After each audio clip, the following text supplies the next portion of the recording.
5 teacher की class अकेले teacher ही परेशान हो।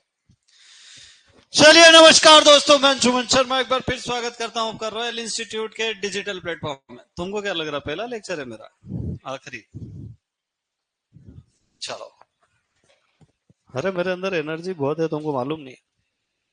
अभी तो मैं यहाँ से घर जाता हूँ, फिर घर से बाहर जाता हूँ, फिर 12-1 बजे घर जाता हूँ वापिस। हाँ।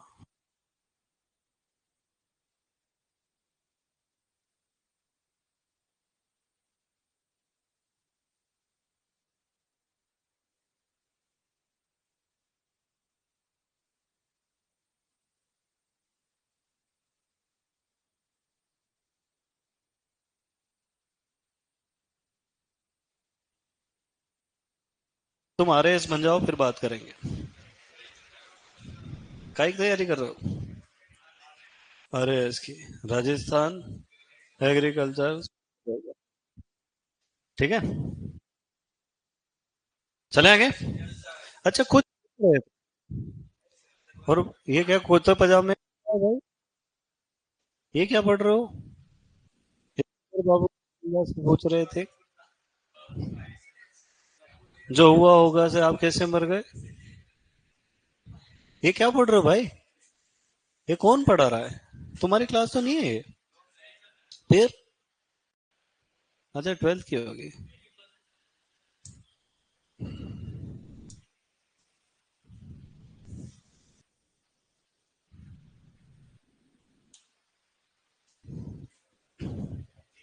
यही है।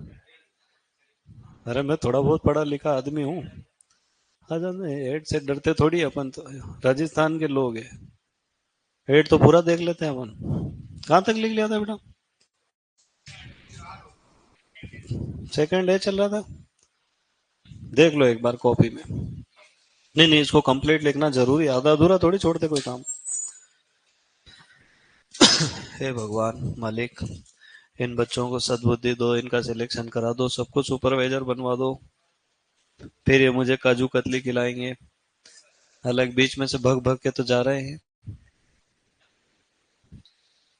नहीं खिलाएंगे ना, मैं वही तो कह रहा हूँ। नहीं नहीं सर, खिलाएंगे। चलो, बढ़ा दूं आगे।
देख लिया।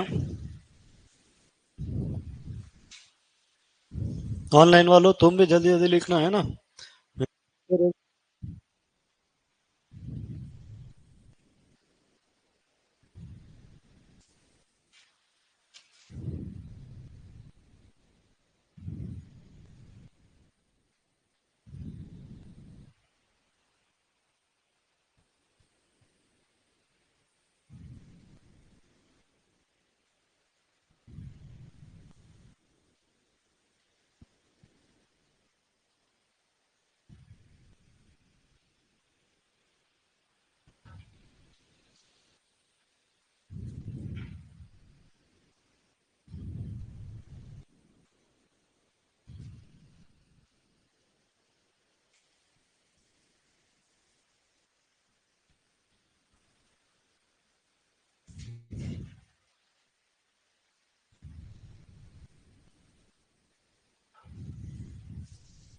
हम्म।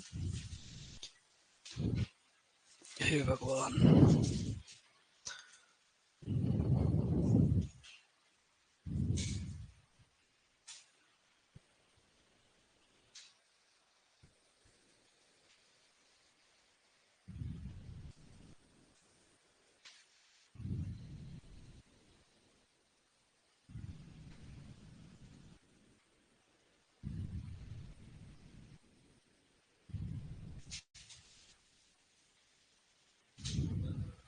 और ऊपर कर दो। लूणी नदी का संक्रांति मैदान।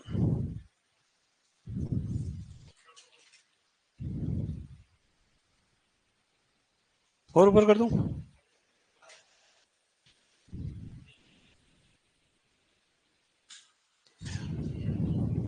लूणी नदी खारी है ना। नीचे करूं। ठीक है। और नीचे। ये तो अदर पोस्ट आ गया। तुम सही जगह लिखना भाई, है ना।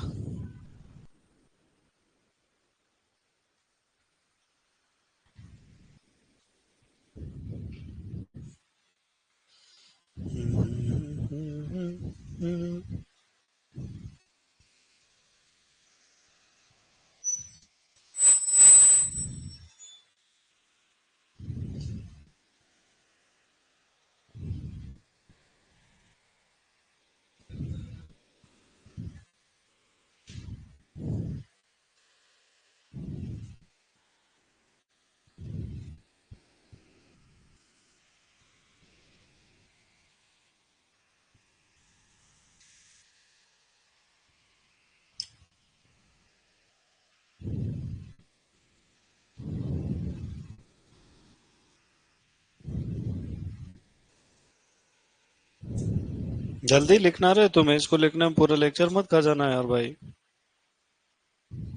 और भी काम है ना अपने पास बहुत सारे। हाँ। हे भगवान।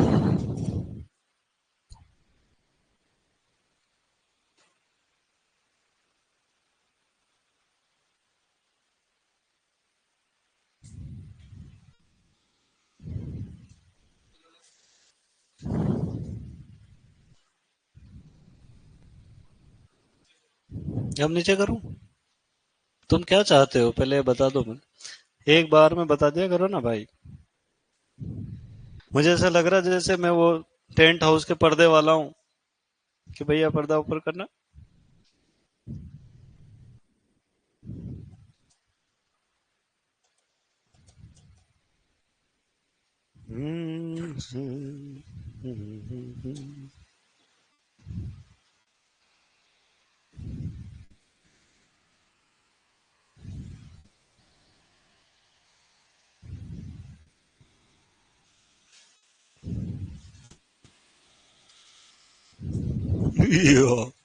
जल्दी लिखो रे।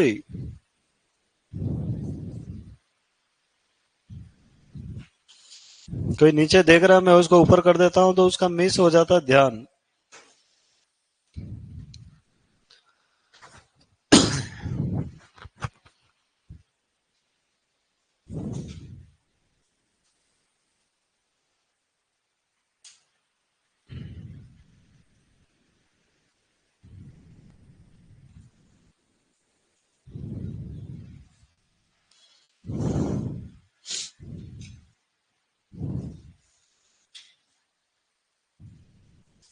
आज आज में लिख लोगे क्या तुम लोग।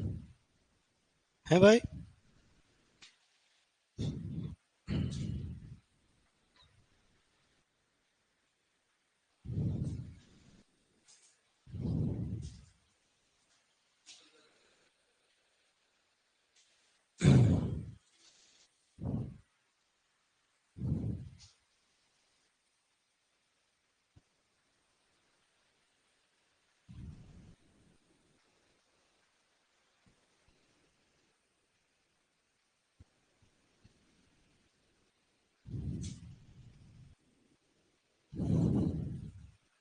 हम्म।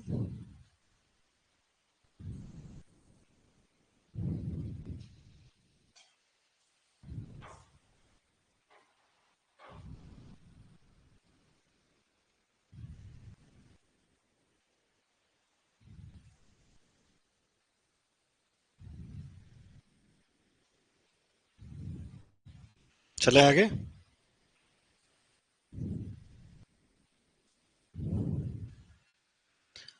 आगे, सबसे आगे।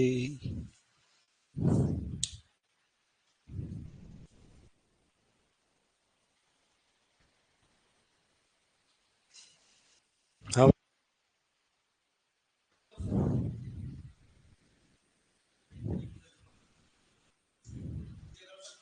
अरे यार, तो बहुत खतरनाक लोग हो रहे थे, धीरे धीरे होते ही जा रहे हो खतरनाक। है। बचपन से ऐसे हो तुम? वो एक कह रहा ट्रेनिंग ली है। किससे?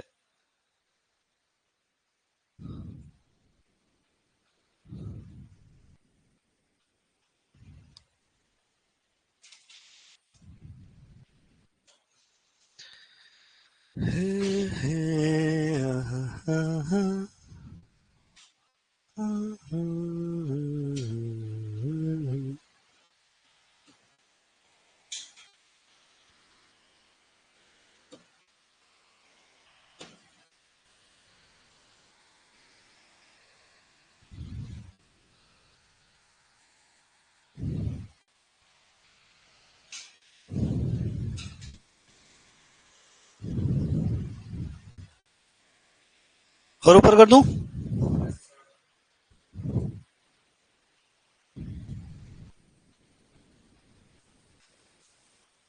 7 तक आ गए हो तुम।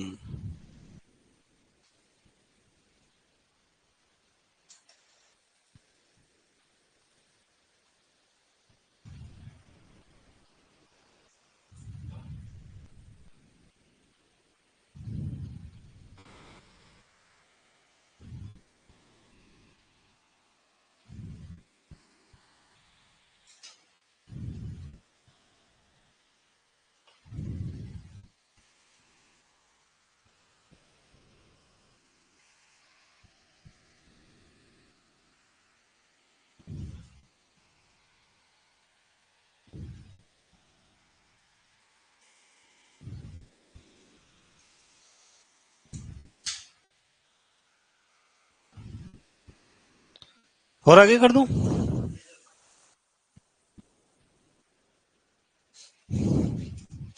हे भगवान।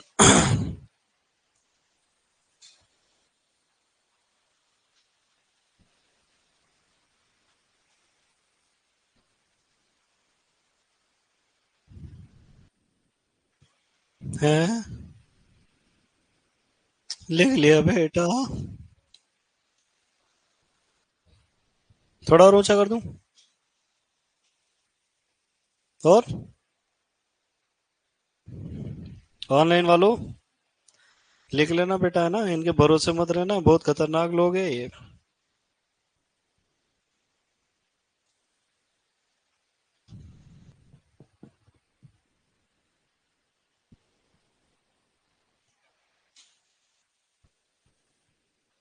ऑनलाइन वाले बच्चे बड़े समझदार हैं। छोटे वाले भी समझदार है।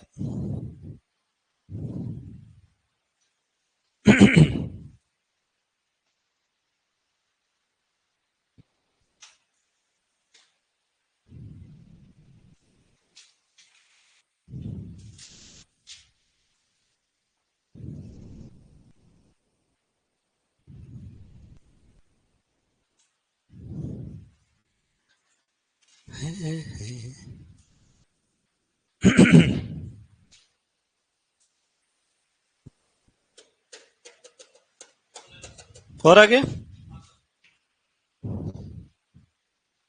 4th ए तक पहुंच गए हो तुम। बहुत प्रोग्रेस कर ले रहे।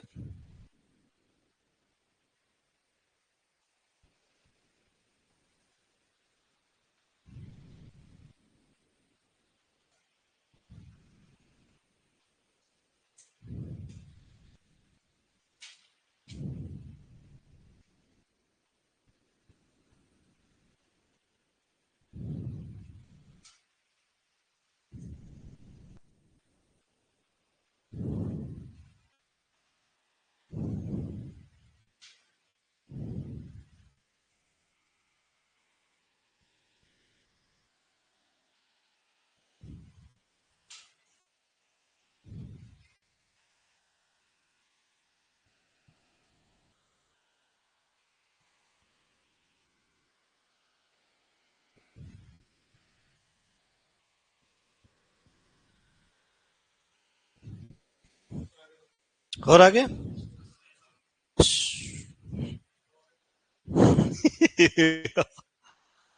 और और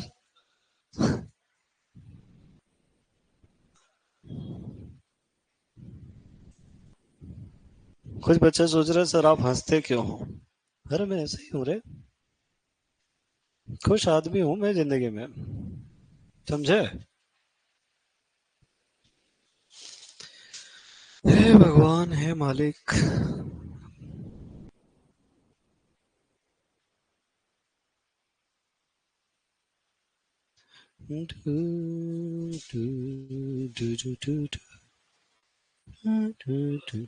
और ऊपर। आर्द्र दक्षिणी मैदानी क्षेत्र। क्रमांक 9।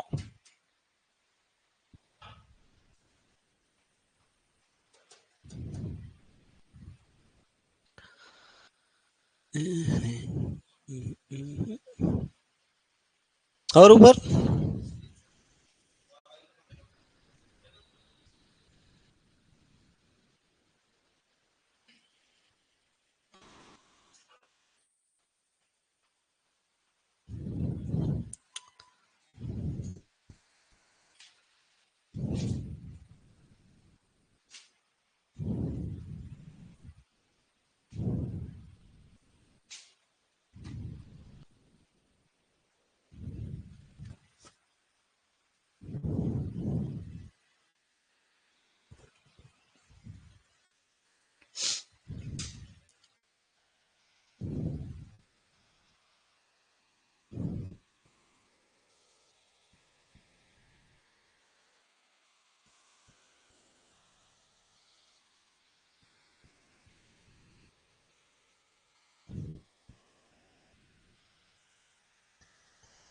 अरे घर बैठे ही।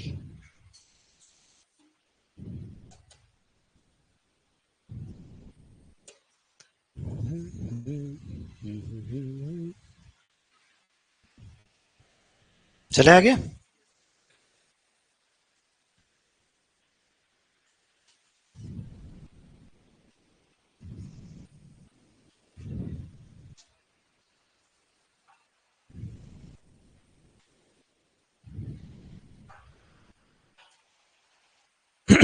चले। अरे यार लिखा के नहीं बोल दिया करो है ना। कोई पीछे मत रह जाना यार तुम ऐसे शर्मीले स्वभाव के बच्चे हो। बोले अरे सर वो तो हम तो पीछे ही रह गए। नहीं रहना है। हे हे हे हे हे हे। हम्म।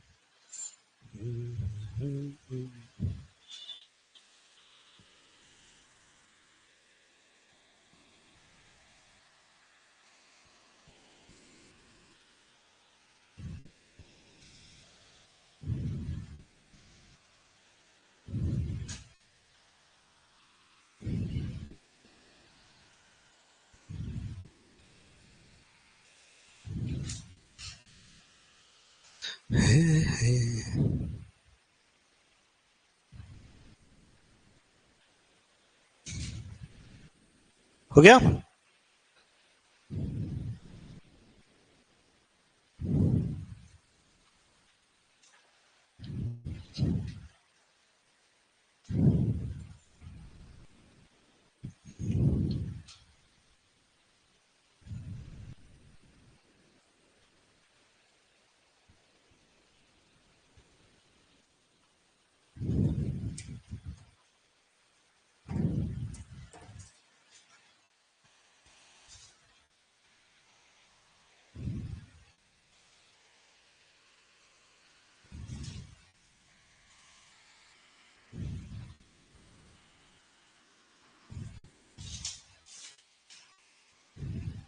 हो गया बेटा।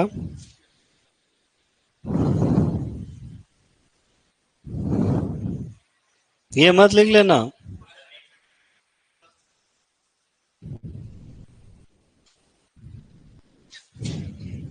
वो मत लिख लेना तुम कि सरकारी नौकरी प्राप्त करने के लिए हमारा टेलीग्राम चैनल ज्वाइन करें। तुम्हारा भरोसा नहीं है ना। तुम कुछ भी कर सकते हो भैया।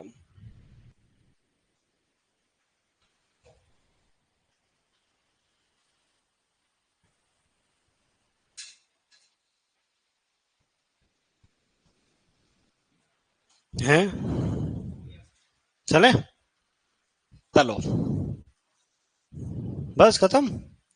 तो ये हो गए अपने राजस्थान के शस्य जलवायु खंड।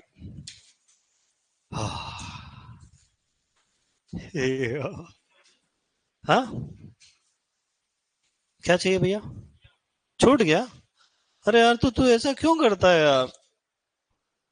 तू बोला क्यों नहीं तू? तो बोलते क्यों नहीं हो तुम? मैंने कोई जल्दबाजी करी? मैंने मना करा कि मत लिखो? हाँ, ये। तो बोलते क्यों नहीं? मैंने कहा मना करा? कौन सा छूट गया? यही छूटा के? हाँ, लिखो वापिस। हम्म। बहुत खतरनाक हो गए हो यार तुम। मैं बात ही नहीं करूँ तुमसे अब।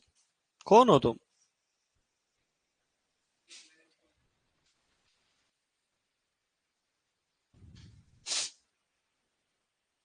कौन हो तुम बेटा? उम्मेदगंज कोटा हो? चलो। हो गया? अरे हुआ क्या? अब देखो देखे जो वो तुमने क्वेश्चन लिखे थे सुपरवाइजर के, वो सॉल्व हो रहे हैं कि कोई एक आध क्वेश्चन बच रहा है? छोड़ना नहीं है कुछ भी अपने को।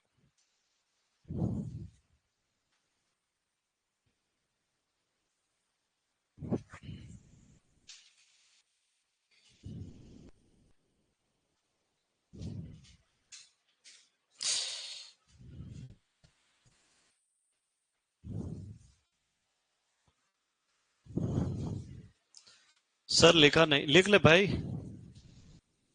हर्ष श्रीवास्तव। कौन सा क्वेश्चन नहीं हो रहा बेटा?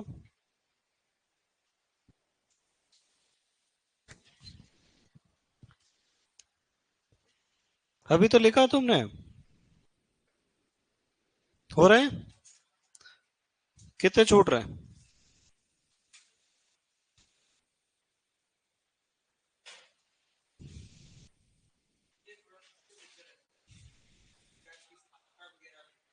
क्या दिक्कत है?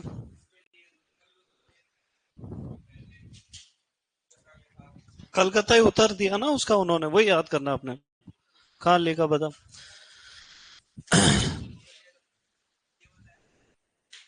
भारतीय मौसम विज्ञान विभाग की स्थापना 1875 के समय, देखो इसका सही उत्तर पुणे ही है। पर सुपरवाइजर 2021 की भर्ती में वो जो प्रोफेसर जिसने पेपर बनाया उसने जिद पकड़ ली कि मैं जो दूंगा वही उत्तर रहेगा, मैं चेंज करूंगा ही नहीं। तो फिर पूरे राजस्थान का एक साथ ही गलत हुआ वो तो ऐसे जिद्दी लोगों का अपन कुछ नहीं कर सकते। या तो उनके खिलाफ कोर्ट में केस लड़ो, तो उनके लिए तो सरकारी वकील मिल जाएगा और अपने घर से पैसे जाएंगे। तो इसका लोड नहीं लेना है ना। 1875 में कहाँ स्थापना हुई थी? पुणे में। उसके पहले कलकत्ता में बनाया था छोटा स्टेशन, बड़ा नहीं था, उसका नाम भी ये नहीं था, आईएमडी है ना। ये देखो, रेड्डी एंड रेड्डी की बुक आती है ना? सुना कभी? भाई allamanda Reddy and GS Shankara Reddy.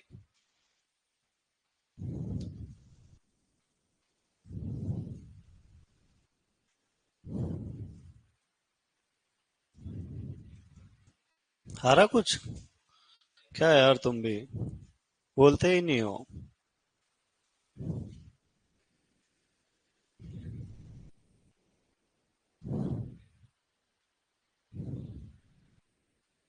तुम दे दोगे पीडीएफ? हैं? दे सकते हैं कि नहीं दे सकते? अरे हाँ यार।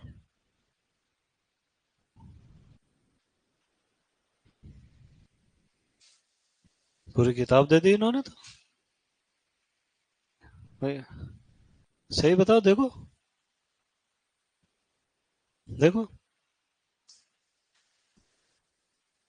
दिख रहा है?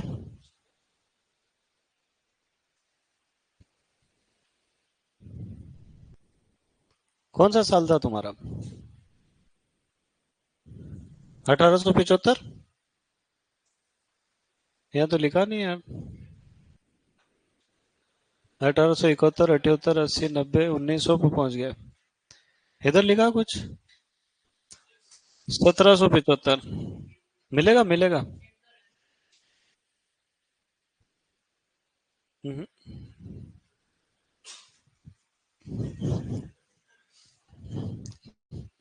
देखो ध्यान से देखो। नहीं है इधर।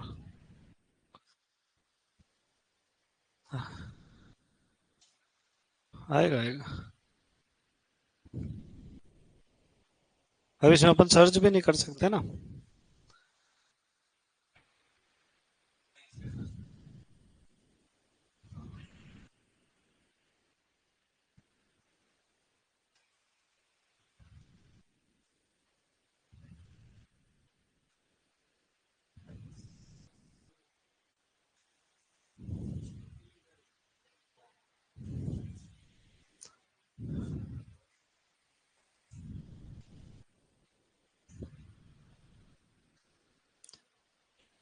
आएगा आएगा, कहाँ जाएगा तुम बताओ।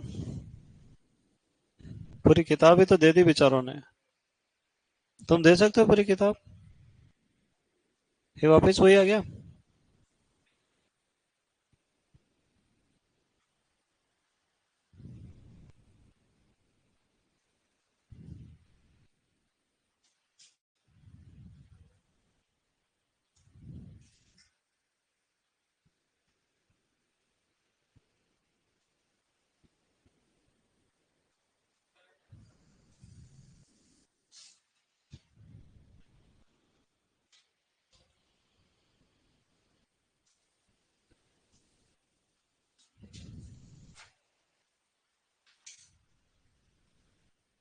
आएगा आएगा, कहीं नहीं जाएगा, तुम चिंता मत करो।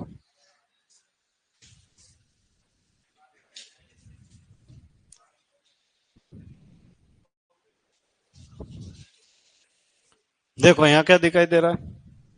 ढूंढो यार, तुम भी, मेरी आंखें कमजोर है थोड़ी, मैं बुजुर्ग आदमी हूँ। कुछ दिख रहा है क्या? नहीं दिख रहा? बोले आपको तो फिर भी कुछ दिख रहा होगा, हमको तो कुछ नहीं दिख रहा। सही बताओ, इतने कमजोर हो क्या तुम?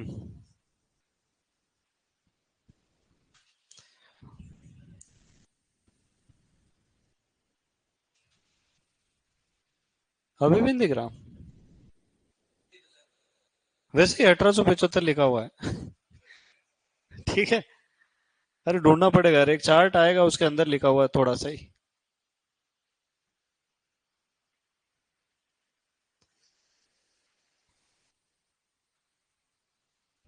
ये तो सब्जेक्ट ही चेंज हो गया ना।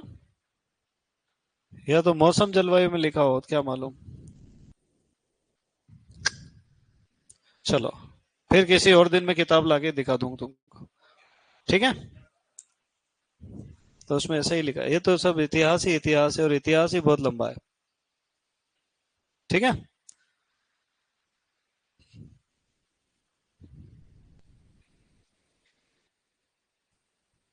सर्च कर सकते हैं या कुछ अपन। कहाँ लिखा?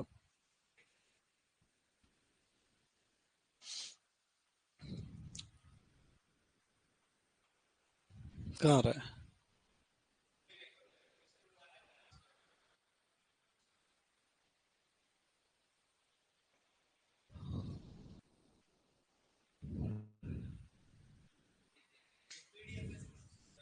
इसमें मिलेगा भी नहीं। छोड़ो, जान दो। तो ये अपना मौसम जलवायु चैप्टर जो है, ये कंप्लीट है। अब इसमें एक्स्ट्रा पॉइंट मैं लिखवाऊंगा तुमको, तो इसके लिए लगभग आधा पेज छोड़ देना। आधा ही बचा है तुम्हारे पास। हाँ, वो आधा वाला छोड़ देना। ठीक है। हाँ, जब भी कभी नया टॉपिक शुरू करते हैं तो नए पेज से ही करना। अब मुझे बताओ कि मैं तुमको लाइन से टॉपिक पढ़ाते जाऊं, जैसे मौसम जलवायु के बाद आता है सिंचाई, फिर जल निकास, फिर शुष्क खेती, या तो फिर पहले इंपॉर्टेंट इंपॉर्टेंट पढ़ा दूं, क्रॉस पहले पढ़ा दूं, बाकी बाद में पढ़ा दूं। लाइन से पढ़ाऊं? पक्का पक्का। चलो, तो अगला चैप्टर कौन सा अपना? सिंचाई। सिंचाई को अंग्रेजी में हम लोग क्या कहते हैं बेटा? इरिगेशन। हाँ, क्या हुआ? क्रॉप पढ़ाऊं? क्रॉप चलेगा 40 दिन, फिर बोर मत हो जाना।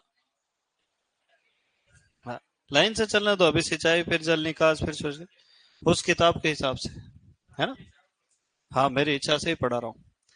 सिंचाई या इरिगेशन।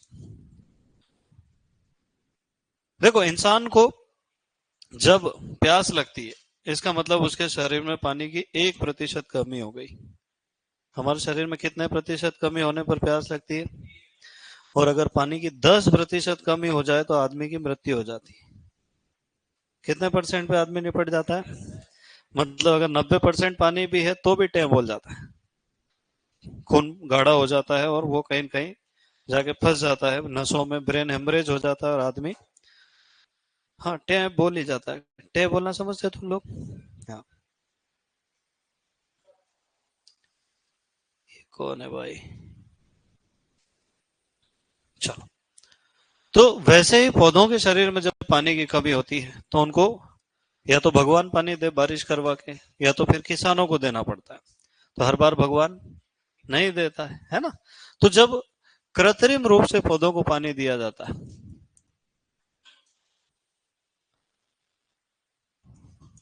तब इसको हम क्या कहते हैं?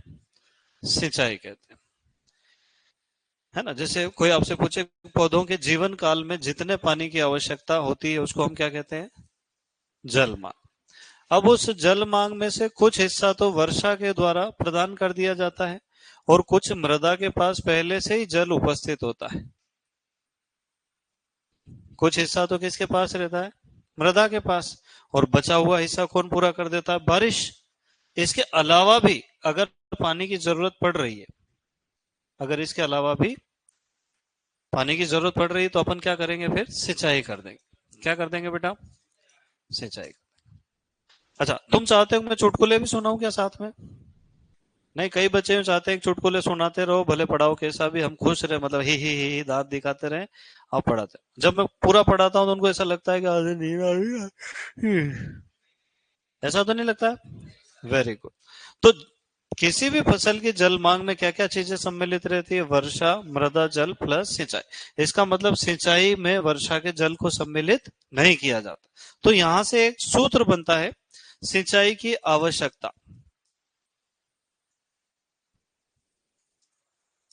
देखो, ये सूत्र मैंने नहीं बनाया, तुम ही बना दोगे। मान लो गेहूं की जल मांग 500 मिलीमीटर है, 200 मिलीमीटर वर्षा हो गई, 100 मिलीमीटर जल मृदा के पास है, बताओ कितनी सिंचाई करेंगे? 200 और बाकी है, वो कर देंगे। तो हमने क्या किया कि जल मांग में से क्या क्या घटा दिया? मृदा जल घटा दिया, प्लस वर्षा की मात्रा घटा दी। अब वर्षा दो प्रकार की होती, एक वर्षा वो कि जिसमें धड़ धड़ पानी गिरे, नदी नाले में, समुद्र में पहुंच जाए, वो किसी काम की। वर्षा जल का वह भाग जो जड़ क्षेत्र में पहुंच जाता है उसको कहते हैं प्रभावी वर्षा। क्या कहते हैं? तो अपन खाली वर्षा नहीं लिखते हुए क्या लिखेंगे? प्रभावी वर्षा। कुछ समझ में आ भी रहा है कि नहीं आ रहा है? आ रहा है। तो किसी फसल की जल मांग में से मृदा जल और प्रभावी वर्षा घटा दे तो हमको पता चल जाएगा कि कितनी सिंचाई की आवश्यकता है, कितनी इरिगेशन रिक्वायरमेंट है। जल मांग को क्या लिखते हैं? WR। WR में से आपको क्या घटाना है? सॉइल वाटर, है ना? या पहले मैं मृदा जल लिख दूं, है ना? सॉइल वाटर प्लस क्या जोड़ेंगे अपन? Effective rainfall.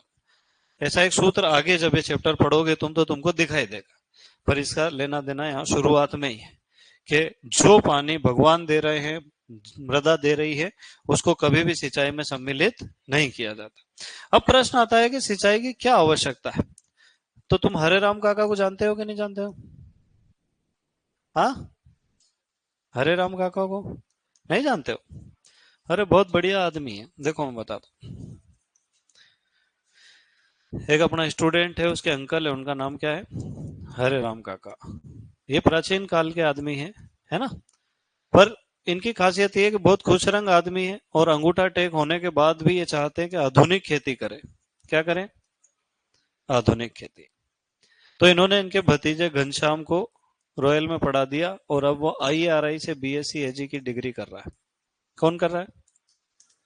घनश्याम। घनश्याम इनको हर बार सही सलाह देता है, पर ये अनपढ़ होने के कारण कुछ न कुछ गड़बड़ कर ही देते। एक बार इन्होंने घनश्याम से पूछा कि सिंचाई क्यों जरूरी है, पानी का क्या महत्व है, तो घनश्याम ने बताया कि पौधों की कोशिका में 80 से 90% जल पाया जाता है। कितना पाया जाता है? भ्रूण पोष के अंदर 95% जल पाया जाता है। किसके अंदर?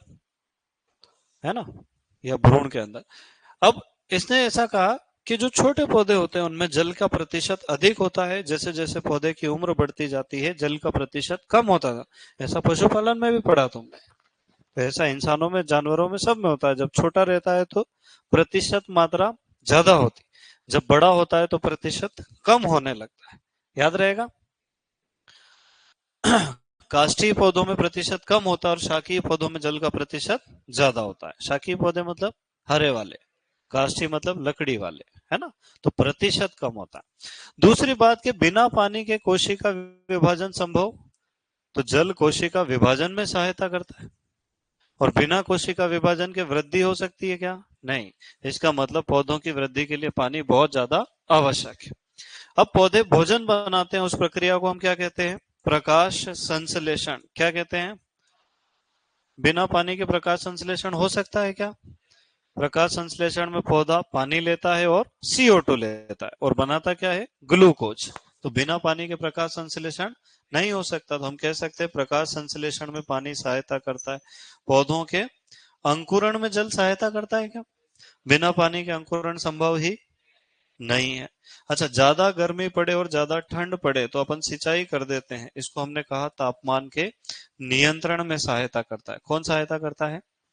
जल पौधों के ताप नियंत्रण में सहायता करता है। यानी पाला पड़े तब भी सिंचाई करना है और लू आए तब भी सिंचाई करना है। मतलब पाले एवं लू से बचाव के लिए भी पानी आवश्यक माना जाता है।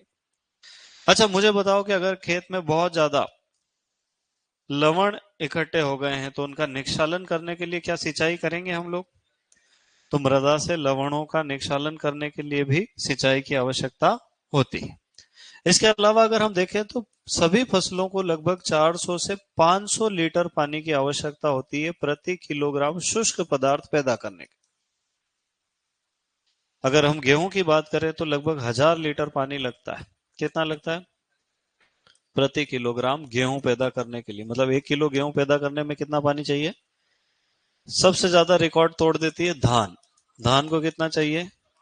5000 लीटर पानी 1 किलो धान पैदा करने में। बताओ यार, ये तो पानी की बहुत ज्यादा बर्बादी का, ये तो बुलेट से भी कम एवरेज देती है। अरे बुलेट की दक्षता कम है, प्लेटिना की ज्यादा है। बुलेट कितना एवरेज देती है? 30 का है। और स्प्लेंडर 60 का।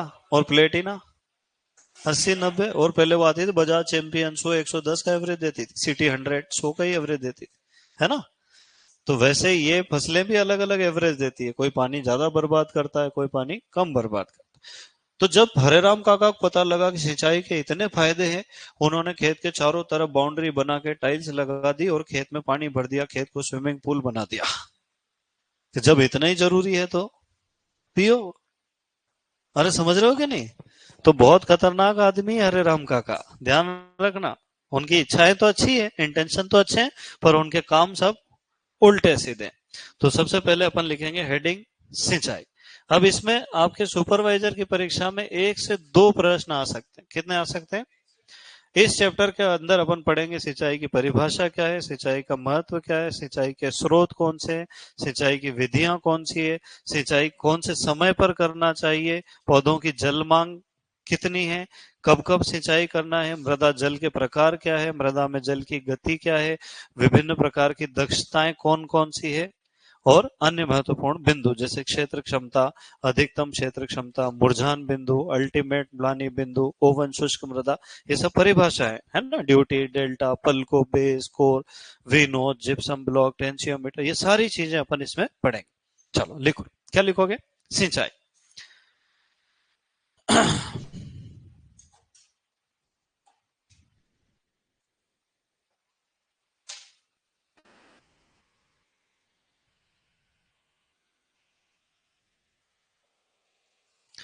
लिखा? लिखो। पौधों को कृत्रिम रूप से जल देने की क्रिया क्या कहलाती है बेटा? सिंचाई कहलाती है। पौधों को कृत्रिम रूप से जल देने की क्रिया सिंचाई कहलाती है। अभी डेफिनेशन यहां लिखोगे कि आगे जाके लिखोगे? हैं? पक्का? कंफ्यूज तो नहीं होगे? देख लेना यार, नहीं तो बाद में फिर कंफ्यूज मत होना कि सर ये शुरू में ही क्या लिखवा दिया। लिख लो। वो क्या एक साथ 5-6 डेफिनेशन पढ़ाऊंगा ना तो एकदम भारी पड़ेगी, इसलिए मैं इधर ले आता हूँ एक दो को उठा के। हालांकि तुम सब समझदार बच्चे हो।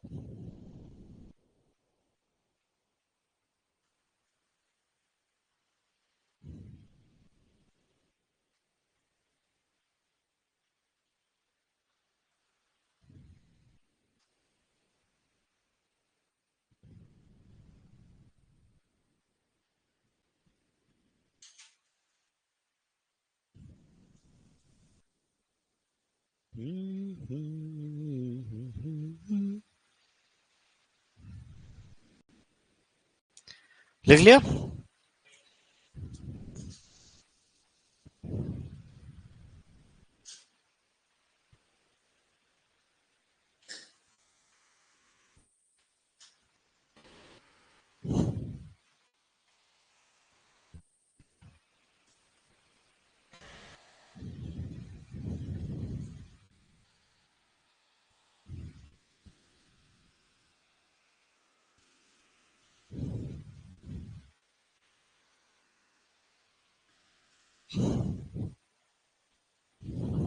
अब लिखो सिंचाई का महत्व। ऐसे ही लिखोगे कि बोल बोल के लिखो?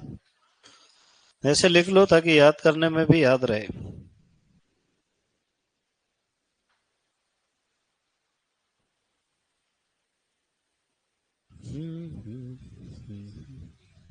है?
सर मैं फर्स्ट सेमेस्टर का पेपर, ये क्या लिख रहा है भाई? अच्छा, फर्स्ट सेमेस्टर का पेपर दे रहा था जिस कारण बहुत बेक हूँ। अब मुझे कितनी क्लास लेनी चाहिए प्रतिदिन? डबल। है ना? मैं तो वैसे ही बहुत धीरे पढ़ाता हूँ, तो मेरी क्लास है जिसको 10 की स्पीड में कर ले, 5 की कर ले, 4 की जो भी होती है, फुल स्पीड में फटाफट फटाफट। या तो खाली नोट्स नोट्स उतार ले और फिर वीडियो देख ले तेज स्पीड में, कुछ छूट रहा हो तो बीच में से लिख ले। सही है कि नहीं है? हाँ यार। और बेक मत आने देना अब अगली बार से। बेक कैसे आ गई? बेक आना चाहिए क्या? नहीं आना चाहिए। यह सर कौन बोल रहा है?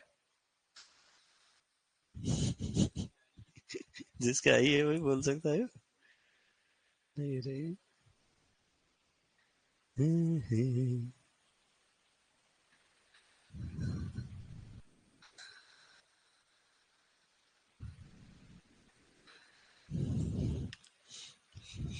तुम बचपन से इतने बदमाश हो, तुमने ट्रेनिंग ली है बाद में। सब ट्रेनिंग शुदा ही लग रहा हो मुझे। लिख लिया बेटा। चले आगे।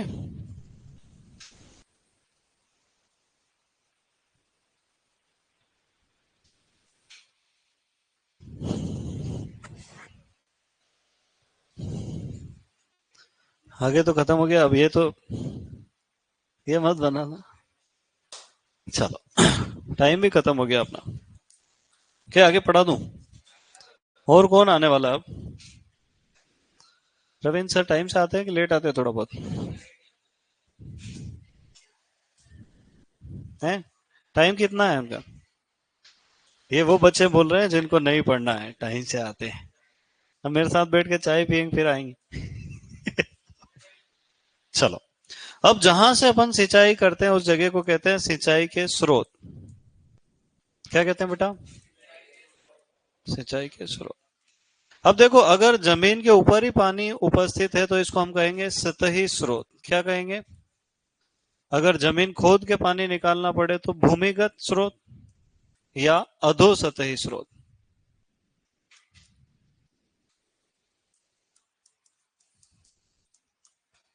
अब देखो, सतही स्रोत में पहला स्रोत है अपने यहाँ नहर। भारत में सर्वाधिक नहर कहाँ है? पंजाब और हरियाणा। और राजस्थान में कहाँ है? श्री गंगानगर और हनुमानगढ़। अच्छा, कोई आपसे पूछे तालाब भारत में ज्यादा कहाँ है? तमिलनाडु में। दक्षिण भारत में तालाबों से सिंचाई होती। ऐसे लिख दूं कि पूरा नाम लिखूं? फिर बाद में तुम डाउट में पूछोगे मेरे से। और राजस्थान में तालाब ज्यादा कहाँ है? भीलवाड़ा में। है ना? फिर कोई आपसे पूछे कि नदियां, झीलें, झीलें ज्यादा कहाँ है? उदयपुर में।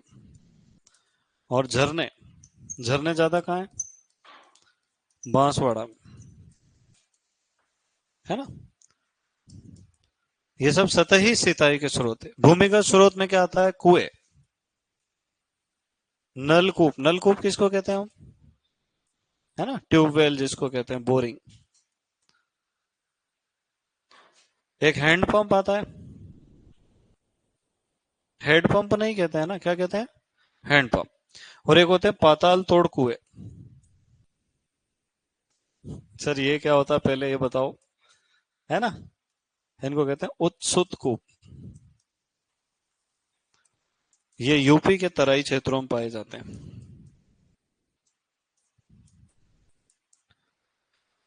अब यहाँ पर एक सवाल आता है कि भारत और राजस्थान में सर्वाधिक सिंचाई किससे होती है?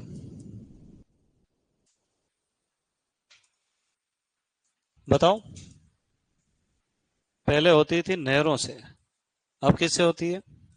नलकूप यानी ट्यूबवेल से। मतलब पहले सतही पानी अपन ने खत्म कर दिया, अब अंदर वाला भी खत्म करने की तैयारी चल रही है। बस अब इतना ही लिखना है, ज्यादा नहीं पढ़ाऊंगा, खुश हो जाओ। और तुम बोलो ना तो मैं क्रैश कोर्स में 20 दिन में एग्रोनॉमी खत्म कर देता हूँ, तुम्हारी भी 20 दिन में खत्म कर दूं। हाँ।